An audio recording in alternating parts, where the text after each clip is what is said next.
but it's hard to put your finger on it, right? Like during the game, his numbers are, like, I literally, because I love Rocco Becht. I've always talked about, being from Philly, playing against his dad, Anthony. His dad, Anthony, by the way, I can remember sitting on a couch with Anthony. We talked about it forever about how I've been sober for a while, but I was a party animal, even in college or high school.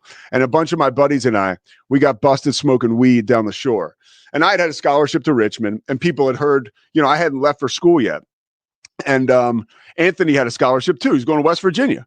But we were on the couch at a party, and I remember him like pat me on the knee, being like, dude, come on, man. We're getting money. Like, you got to do better. And at the time, I was like, yeah, whatever. And I just kept drinking and partying. Anthony and I crossed paths, obviously, on the football field and then socially hanging out with people around the Upper Darby area.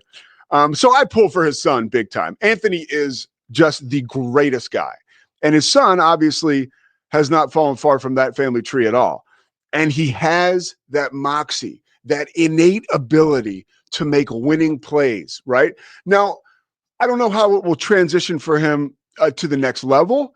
When you see a guy like Tommy DeVito, who's hanging around the New York Giants quarterback room, I know there's a place for Rocco Becht in the NFL. Where exactly?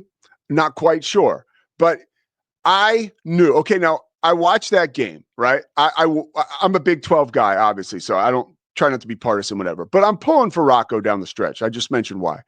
And he's one of those quarterbacks that I could take it easy when the ball was in his hands and Iowa State was driving down the field late, right? Like, great examples, 4th down conversions, right? Rocco Becht and his team found a way to convert in the biggest moments of that football game on 3rd and 4th down. Kansas State did not.